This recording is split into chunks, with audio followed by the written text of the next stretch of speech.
Everyone, path to জেআরএফএল learning প্ল্যাটফর্মে সকলকে আবারও অনেক অনেক স্বাগত জানাই। আমি গৌরাঙ্গ মাঝি এবং আজকের এই সেশনটা মোটেই কোনো পড়ানোর ক্লাস নয়, সেটা তোমরা দেখেই বুঝতে পেরেছো।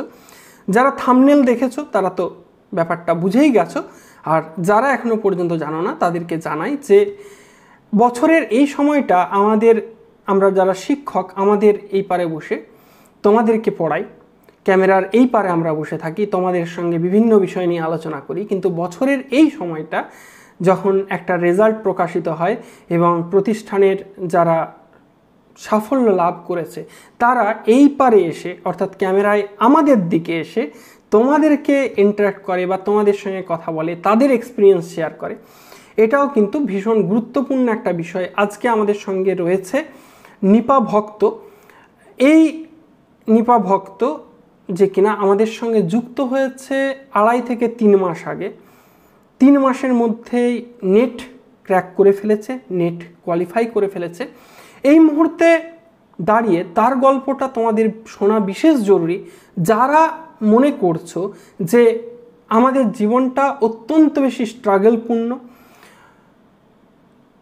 এই মুহূর্তে নিপার এমএড চলছে, সেটা কিনা রেগুলারে, তারপর হচ্ছে 12 বছরের বিবাহিত জীবন, 2টি সন্তানকে প্রতিপালন, শিক্ষা দীক্ষা, সেই সমস্ত একা হাতে সামলে কিভাবে সে পড়াশুনো করেছেন তিনি, সেই সমস্ত বিষয়গুলো আজকে তোমাদের সঙ্গে শেয়ার করবেন নিজের মুখে। পার্টিসিপেন্টদের নিজের মুখেই তোমরা শুনতে পাবে তাদের কথা। আজকে আমাদের এই প্ল্যাটফর্মের অতিথি হচ্ছে নিপা ভক্ত। নমস্কার স্যার। হ্যাঁ, নমস্কার। হ্যাঁ, আচ্ছা, বেশ।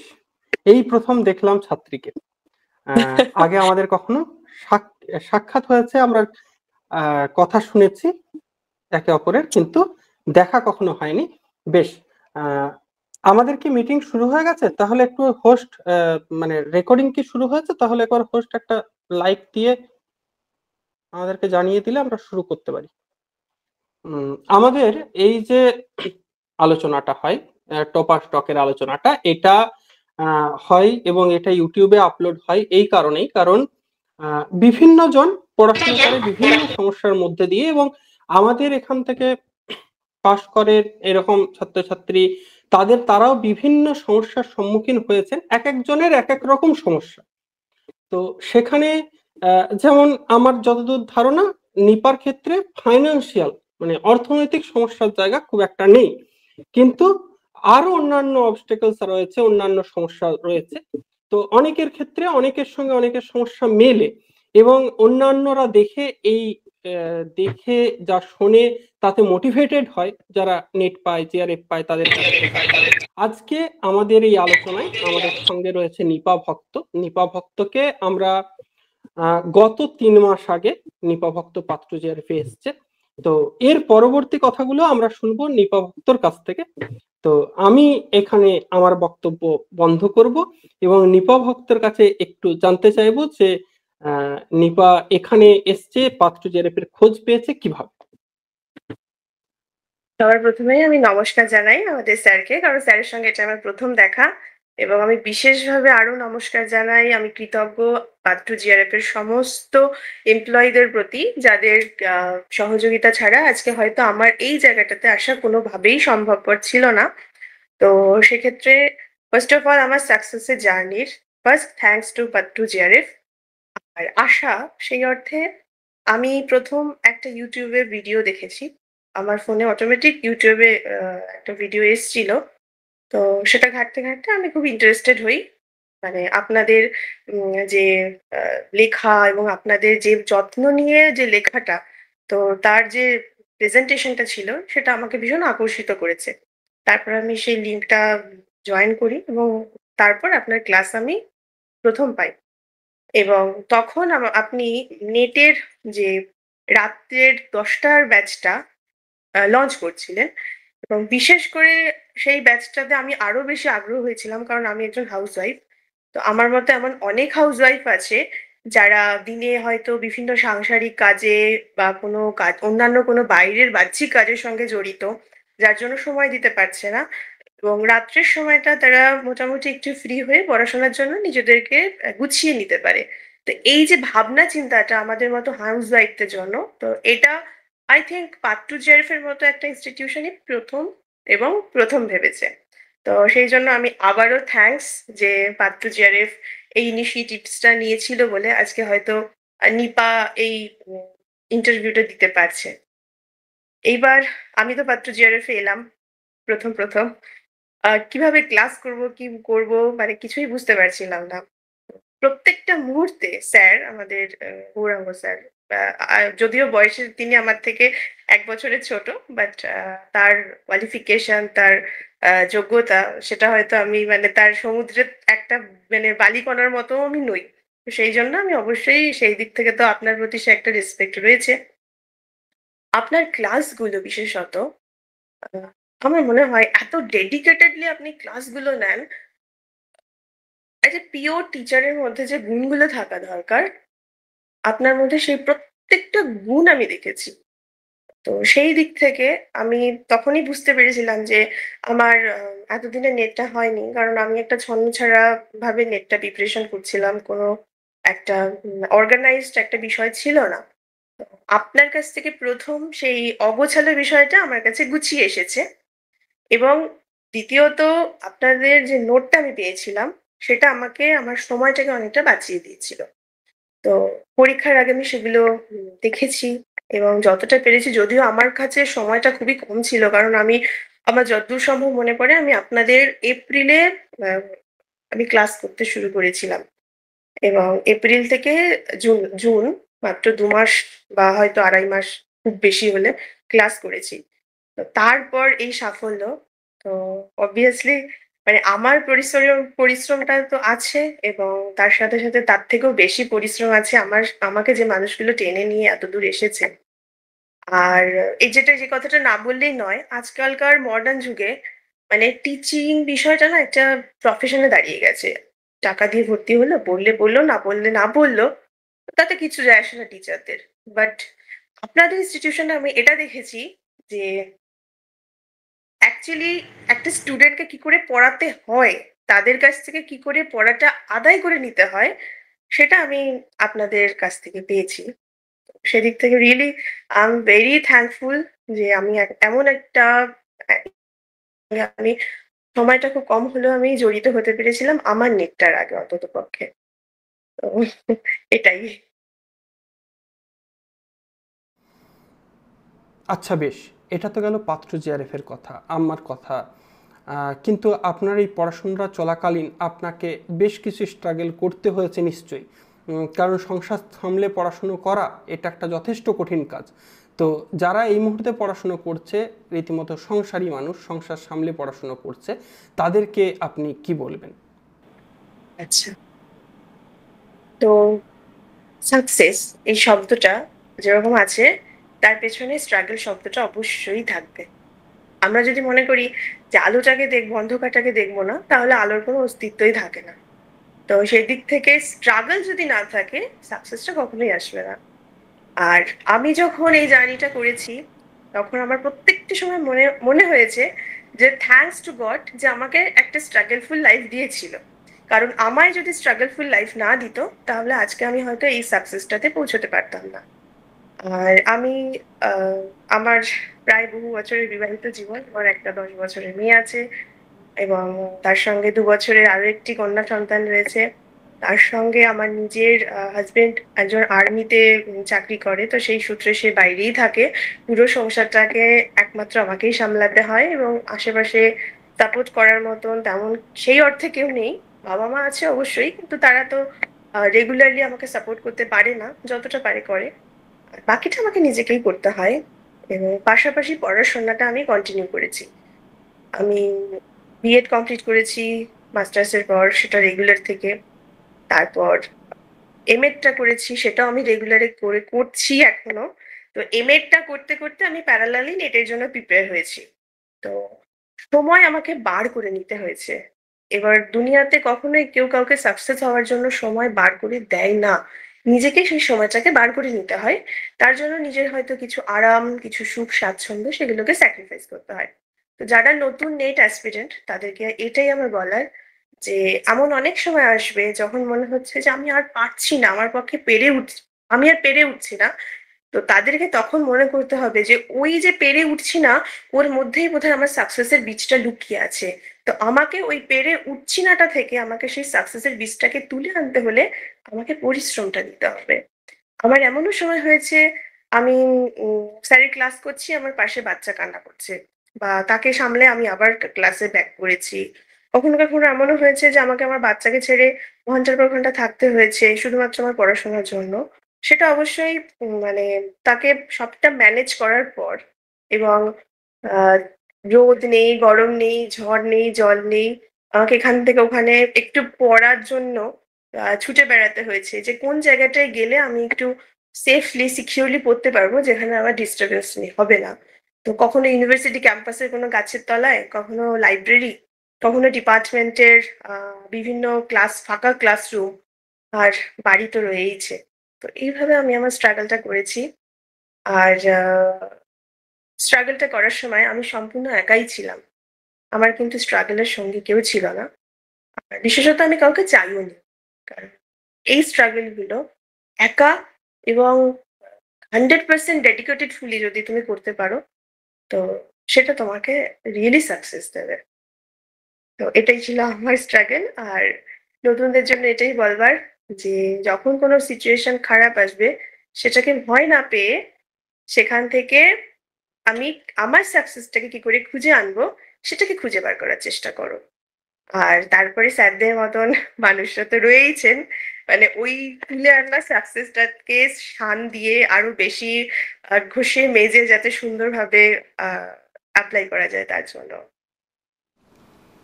তাহলে তোমরা শুনলে এবং আশা করি বুঝতে পারলে যে তোমরা যারা প্রস্তুতি শুরু করছো বা করেছো, আমরা তাদেরকে একটাই কথা বলতে চাইবো যে তুমি যে কোনো প্রতিষ্ঠানে ভর্তি হও বা কোনো ইন্ডিভিজুয়াল মাস্টারমশাইয়ের কাছে ভর্তি হও, যার কাছেই ভর্তি হও না কেন, কোনো প্রতিষ্ঠান বা মাস্টারমশাই, আমরা হচ্ছে তোমাদের পথ প্রদর্শক।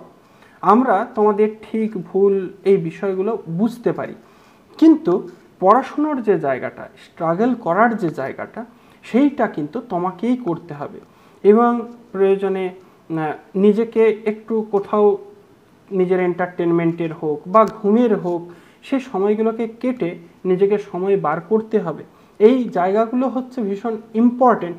অনেকেই হয় এটা ভাবেন যে কোনো একটা প্রতিষ্ঠানে ভর্তি হয়ে গেলাম, তার মানে নিজের সমস্ত ওজনটা আমি প্রতিষ্ঠানের উপর ছেড়ে দিলাম এবং তারপর আমি আর পড়াশুনো না করলেও চলবে।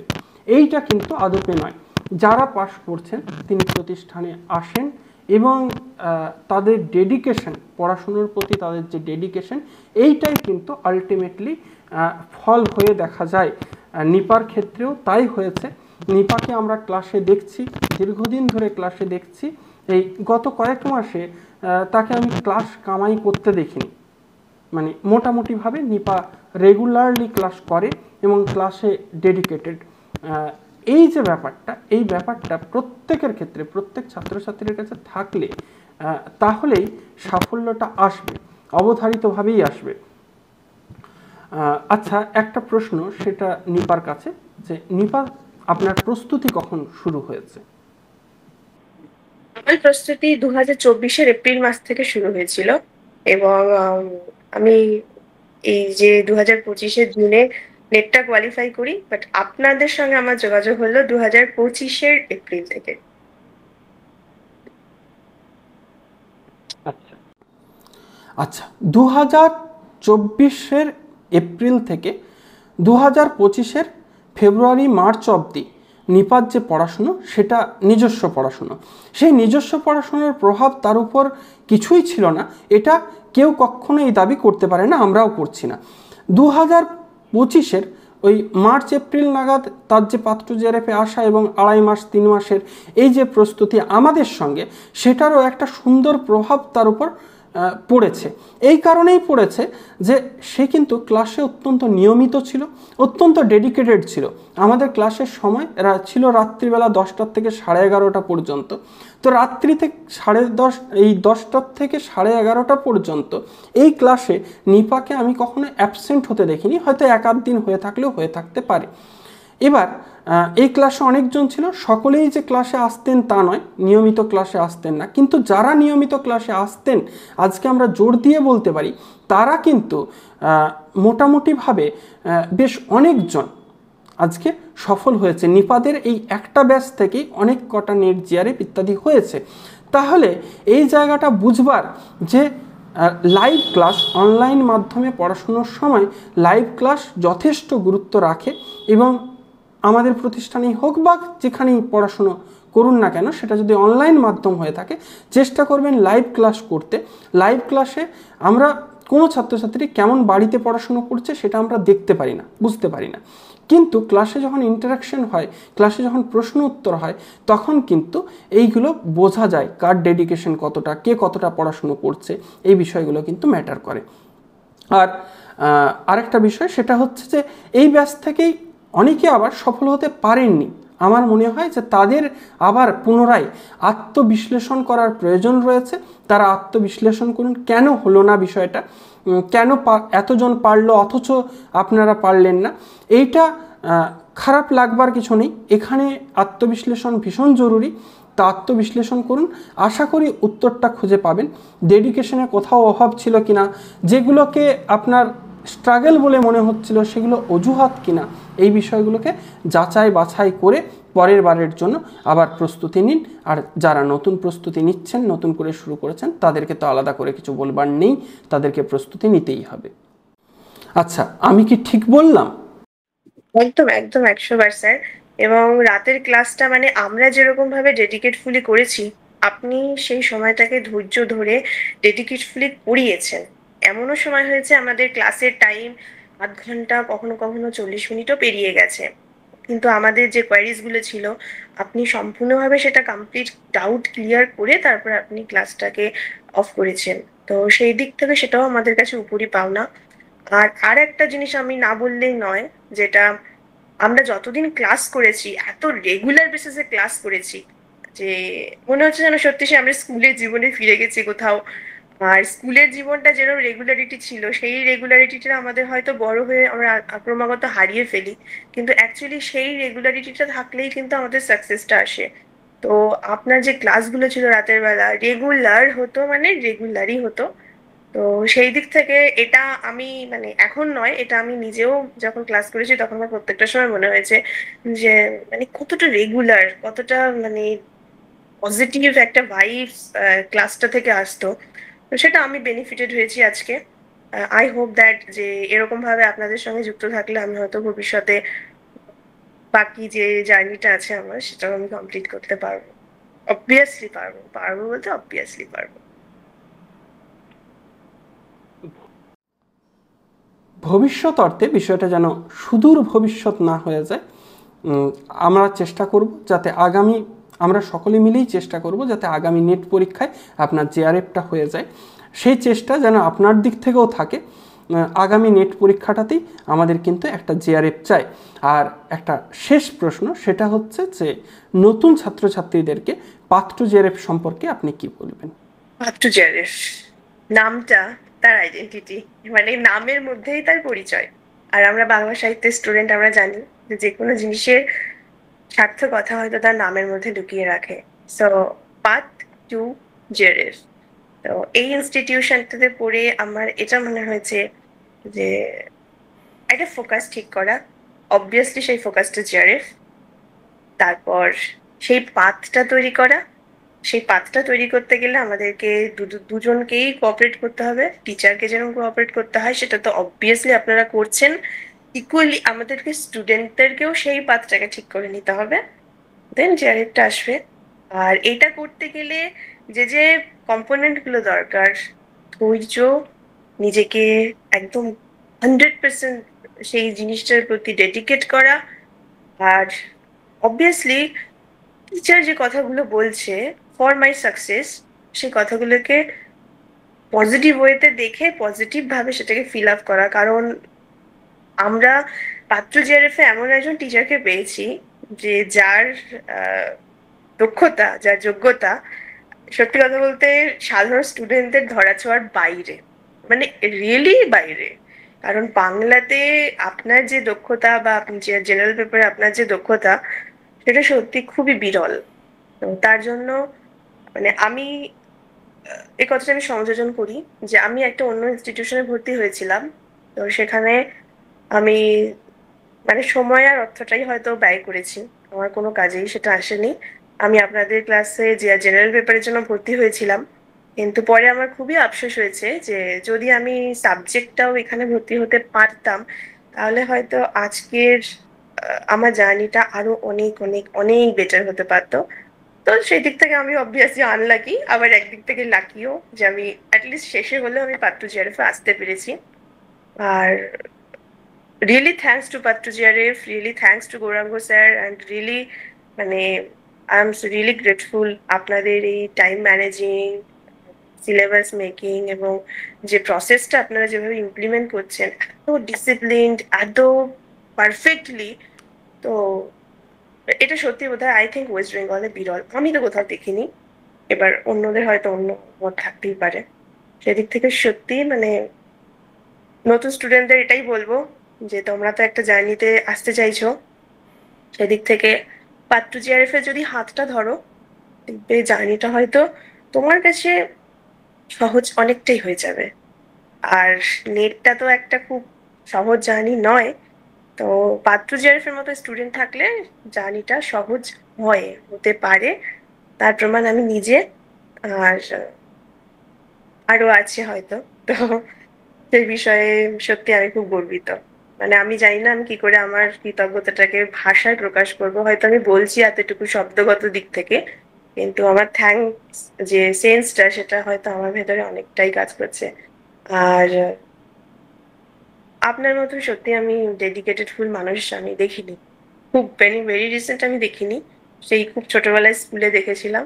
তারপরে এই এই আমার মনে হলো যে এই এত বছর পরে আমি বোধহয় কোনো একটা স্কুলের মানে অ্যাটায়ারে পড়াশোনা করছি, যেখানে একদম স্ট্রিক্ট পড়াশোনারই খুব ভালো ডিসিপ্লিন আছে। আর এটা একজন স্টুডেন্টের জন্য ভীষণ ভীষণ দরকার। তো রিয়েলি থ্যাঙ্কস, মানে আমি জানি না আর কতবার থ্যাঙ্কস বলবো। আমি চেষ্টা করি আমার মতো করে, কিন্তু এই পাত্র জিআরএফের টোটাল এন্টায়ার টিম আমাকে যদি পিছন থেকে হেল্প না করতো, তাহলে এই ম্যানেজমেন্টটাকে আমি সুন্দরভাবে পরিচালনা করতে পারতাম না। আরেকটা বিষয় হচ্ছে সেটা তবুও কিছু ভুলভ্রান্তি হয়ে যায়, কাজ করতে গেলে ভুল হবে, সেটাই খুব স্বাভাবিক। এই টোটাল যে আলোচনাটি আমাদের এখনো পর্যন্ত হলো, শেষ করবার আগে এটার একটা কনক্লুডিং সারাংশ যদি আমরা দেখতে চেষ্টা করি, তাহলে মোদ্দা বিষয়টা এই দাঁড়ায় যে আমাদের লক্ষ্যটা হচ্ছে জিআরএফ, এবং এই জিআরএফের পথে যদি কিছু বাধা হয়ে দাঁড়িয়ে থাকে, সেটা হচ্ছে বাঙালির তিনটে হাতে 3 নাম্বার হাতটা, ডান হাত বাঁ হাত জরুরি, কিন্তু অজুহাতটা জরুরি নয়। তো আমাদের জীবনে আমরা যেগুলোকে স্ট্রাগল বলে মনে করি, তার অনেকটা অংশ হচ্ছে অজুহাত। নিপা তার প্রমাণ, দুটি বাচ্চা সামলে তাদের পড়াশোনা করিয়ে কিন্তু নিজের পড়াশুনোটা সে চালিয়েছে, সেই সঙ্গে তার অন্য আরও পড়াশুনো রয়েছে, এমএডের পড়াশুনো রয়েছে, এবং সেটা রেগুলার থেকে। ফলে তার যে এই যাত্রাপথটা দেখলেই বোঝা যায় যে আমরা যদি এইটাকে স্ট্রাগল বলে না মনে করি, অজুহাত যদি সামনে না নিয়ে আসি, তাহলে কিন্তু এটা অনেক বড় বিষয় কিন্তু নয়। আমরা চাইলেই বিষয়টাকে করতে পারি। তারপরেও কারোর ফিনান্সিয়াল, কারোর পারিবারিক, কারোর আরও নানা রকম সমস্যা থাকতেই পারে। এই সমস্যাগুলো থাকবেও, জীবন যতদিন আছে সমস্যা তো থাকবেই। সেই সমস্যাকে নিয়েই আমাদেরকে এগিয়ে যেতে হবে। আলটিমেটলি কিছু তো করার নেই, এই সমস্যাগুলোকে আমরা ফেলে দিতে পারবো না, কিন্তু মনে রাখতে হবে যে আমাদের আলটিমেট লক্ষ্যটা, আলটিমেট গোলটা কিন্তু জিআরএফই। আচ্ছা বেশ, আজকের এই আলোচনাটা, এই ইন্টারভিউটা আজকে এখানেই শেষ করলাম। ধন্যবাদ নিপাকে। ঠিক আছে, একদম এখানেই শেষ করলাম। একদম স্যার, আপনি খুব ভালো থাকবেন, সুস্থ থাকবেন, আর পাত্র জিআরএফ আরো আরো আরো এগিয়ে যাক একটা ইন্টারন্যাশনাল। একদম, থ্যাংক ইউ স্যার।